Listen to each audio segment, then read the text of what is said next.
Keith, thank you so much for sharing these things with us.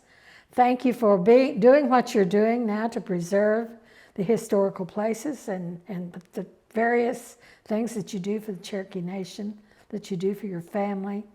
And I know that your family is enriched by what you do. And we're all of your Cherokee family is enriched by what you do. And we thank you. Pat.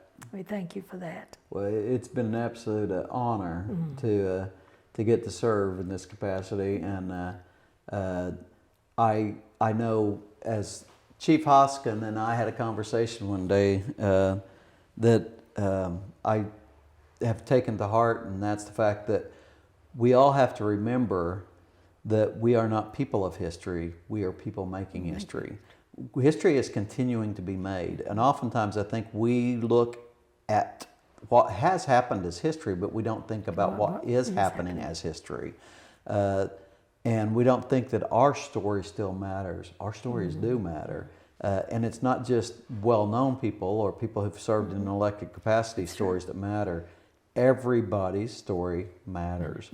And I think we have lost, truly have lost in the modern time that telling stories to each other, that sitting on the bench in front of the store and just having a chat, that just those chats that pass knowledge and information and history.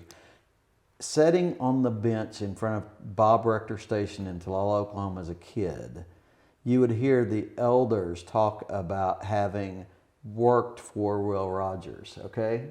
Because they worked on the ranch. You would hear the elders talk about the early days of coal mining in the area. I can remember the story of Clyde Shade talking about working in the coal mines and having an explosion that caused him to be blind for the rest of his life, and talking about that story. And it just makes the world so much more interesting when you hear people's stories. People's stories, that's where the history is nothing but his story. And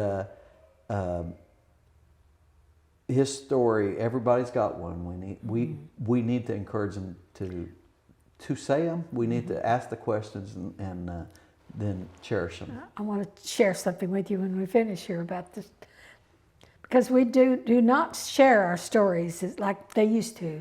I grew up listening to the stories. You grew up listening to the stories.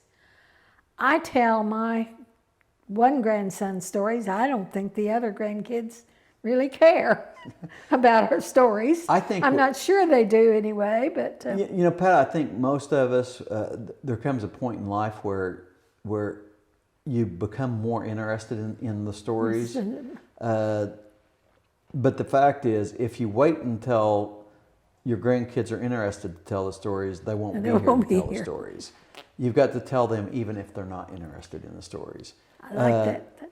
That's a good place. That's a good place to end, I think. Tell the stories whether they're interested or not. Right. Well, if we wait till they're interested, the stories won't be there any longer. Won't be there any longer.